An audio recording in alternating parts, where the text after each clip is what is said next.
আজকের ভিডিওটার মধ্যে একটা কিন্তু মিনিং আছে। যারা বুঝবার তারা কিন্তু ঠিকই বুঝবে। আর আশা করি তাদের খুবই ভালো লাগবে। Hey guys, welcome back to our channel. আশা করি তোমরা সকলে ভালো আছো আর আমিও ভালো আছি। আরও একটি নতুন ভিডিওতে তোমাদের সকলকে জানিয়ে অনেক অনেক স্বাগত। আজকের টপিকটা হলো, আমার মা আমাকে বারবার করে একটা কথা বলে, সেই কথাতেই ভিত্তিতেই এই আজকের টপিকটা। আমার মা সবসময় আমাকে এই কথাটা বলে যে, আমি তো অনেক কথা বুঝতে পারি না। তো তোকে যখন জিজ্ঞেস করি, তুই কিন্তু আমাকে মুখ করিস না। ঠিক আমাকে বুঝিয়ে দিস। এটা কেন? আমি তো অনেক সময় কথাটা তুই অনেকভাবে বোঝানোর চেষ্টা করিস, আমি বুঝতে পারি না। তারপরও তুই আমাকে কিভাবে বোঝাস? তো আমি একটা কথা মাকে বলতে চাই। যখন আমরা খুব ছোট ছিলাম, ছোট থেকে যখন বড় হতাম, তখন কিন্তু আমরা হাজার প্রশ্ন মা বাবাকে করতাম। যখন একটা রেলিংয়ের ওপর একটা আর কি পাখি বসে থাকতো, আমরা দূর থেকে দেখে বলতাম, মা পাখিটা কেন উঠছে না? মা পাখিটা এখনও কেন ওখানে বসে আছে? কেন যাবে না? মা ওটা কী পাখি? মা পাখি কি খায়? মা পাখি কিভাবে ওড়ে? মা পাখির কটা ডানা? কই মা, তখন তো তুমি উত্তরটা আমাকে বলতে না বা বকা দিয়ে বসিয়ে দিতে না। তোমাদেরকে যখনই আমরা জিজ্ঞেস করতাম, তোমরা তো একটার পর একটা করে ঠিক উত্তরগুলো দিতে। তাহলে তুমিও যখন বয়সকাল এসে বা একটা সময় এসে যখন কিছু না বুঝতে পারবে, তখন যদি বারবার করে আমাকে জিজ্ঞেস করো, আমারও তো উচিত তোমাকে সেই প্রশ্নগুলোর উত্তরগুলো দেওয়া। কারণ আজকে যে জিনিসটা আমি বুঝতে শিখেছি, সেটাই আসলেই কিন্তু তোমার কাছ থেকে শেখা। কারণ তুমি সেদিন এতগুলো প্রশ্নের উত্তর না দিলে আমি কখনো জানতেই পারতাম না পাখির দুটো ডানা, পাখি কি খায়, পাখিটা কেন এখানে এসে বসে রয়েছে, পাখিটা কেন উড়ে যাচ্ছে না।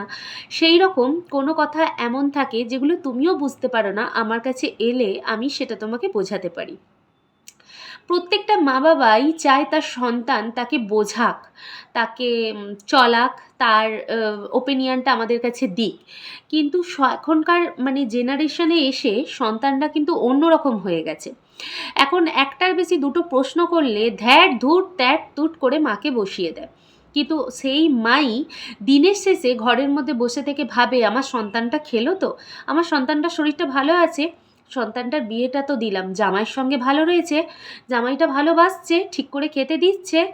এই জিনিসগুলো যখন একটা মা বয়সকাল পর্যন্ত ভাবে, এমনকি আমি এটাও দেখেছি যে একটা মায়ের মানে তার ব্রেনের আর কি কিছুই মনে পড়ছে না, সে আর কি মানে পুরোপুরি সব কিছু ভুলে গেছে, কিন্তু তার মনে আছে তার এক সন্তান রয়েছে, সে খেয়েছে কিনা, সে পড়েছে কিনা। আবার এটাও হয়েছে যে সে সব কিছু ভুলে গিয়েও তার সন্তানের নামটা কিন্তু তার মনে থেকে গেছে। একটা মা যেমন তার সন্তানকে খুব সুন্দরভাবে মানুষ করে, সব কিছু তার চাওয়া পাওয়াগুলো মেটায় এবং তার হাজার প্রশ্নের মাঝেও বিরক্ত না হয়ে তাকে উত্তর দেয়, সেই রকমই আমাদের সন্তানদের উচিত আমাদের মায়েদেরও যখন প্রশ্ন করবে মায়েরা, তাকে ঠিক পরিপূরক হিসেবে উত্তরটা দেওয়া।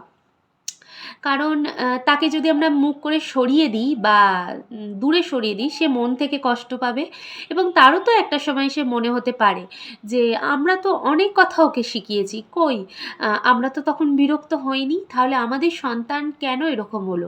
তাহলে কি আমাদের মানুষ করাতে কিছু ভুল হলো? একটা মা ৯ মাস পেটে রেখে একটা বাচ্চাকে জন্ম দেয় এবং জন্ম দেওয়ার পর তার মা বাবা চায় কিন্তু সন্তানটা একদম সমাজের একটা সুন্দর সন্তান হিসেবে তৈরি হোক, যাতে ৫ জন এসে আমাকে বলে যে তুমি তোমার সন্তানটাকে খুব সুন্দর মানুষ করেছো। সেই রকমই আমাদেরও কর্তব্যের মধ্যে পড়ে আমাদের মা বাবাদের মাথা নিচে হেঁট না করে দিয়ে তাদেরকে উঁচু দিকে তোলা। এক একটা সময় আসে যেই সময়তে মা বাবার কাছে পুঁজিপত্র না থাকলেও মেন্টালি সাপোর্ট দিয়ে পাশে দাঁড়ায়। কিন্তু কিছু কিছু সন্তান আছে যারা টাকা পয়সা সাপোর্ট তো মা বাবাকে করা দূরের কথা, মেন্টালি সাপোর্টটুকু দেয় না। কিছুদিন আগে একটা নিউজে দেখছিলাম, তার মাকে বেশ ভালো করে খাইয়ে পরিয়ে সব কিছু করে তার কাছ থেকে সম্পত্তি নিয়ে তাকে ঘুমের ওষুধ খাইয়ে স্টেশনে ফেলে এসেছে। সেই সব সন্তানদের আমি ধিক্কার জানাই যে যে মা তোমাকে চলতে শেখালো, যে মা তোমাকে এত বড় করালো, সেই মাকেই তুমি এত অপগ্রাহ্য করছো। এটা কিন্তু করা কখনোই উচিত নয়। মান অভিমান প্রত্যেকেরই থাকে, আমারও থাকে, মায়েরও থাকে। হ্যাঁ, মান অভিমানের মধ্যে একটা সন্তানের অভিমানটা একটু বেশি হয়। তখন একটা মা এসে যখন কথা বলে, সন্তানের অভিমানটা কিন্তু নিমেষে চলে যায়। এটা কিন্তু একটা মা বোঝে। তারপর একটা সন্তানকেও বুঝতে হবে যে মাকে কিভাবে ভালো রাখবো। কারণ পৃথিবীর শ্রেষ্ঠ উপহার হচ্ছে মা। আর আমাদের হিন্দু শাস্ত্রে আমরা জানি যখন মহাদেব গণেশকে বলেছিল তুমি গোটা আর কি প্রদক্ষিণ করো বিশ্বটা খুব কম সময়ের মধ্যে, তখন কিন্তু আমাদের গণেশ তার মা বাবাকে প্রদক্ষিণ করেছিলেন। তো তিনি মনে করতেন আমার মা বাবাই হচ্ছে আমার বিশ্বের সর্বশ্রেষ্ঠ, তাই এনাকে প্রদক্ষিণ করলেই আমার গোটা বিশ্ব প্রদক্ষিণ করা হয়ে যায়।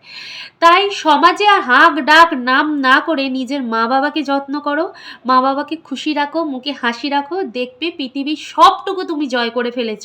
হয়তো এখন বুঝতে পারবে না, কিন্তু একটা সময় এসে ঠিকই বুঝবে। যাই হোক বন্ধুরা, আমার ওপিনিয়নের সঙ্গে তোমরা কি একমত? তাহলে কমেন্ট বক্সে কমেন্ট করে জানিও। ভালো থেকো, সুস্থ থেকো, আবার দেখা হবে নতুন কোনো একটি ভিডিওর সাথে। ততক্ষণের জন্য বাই বাই।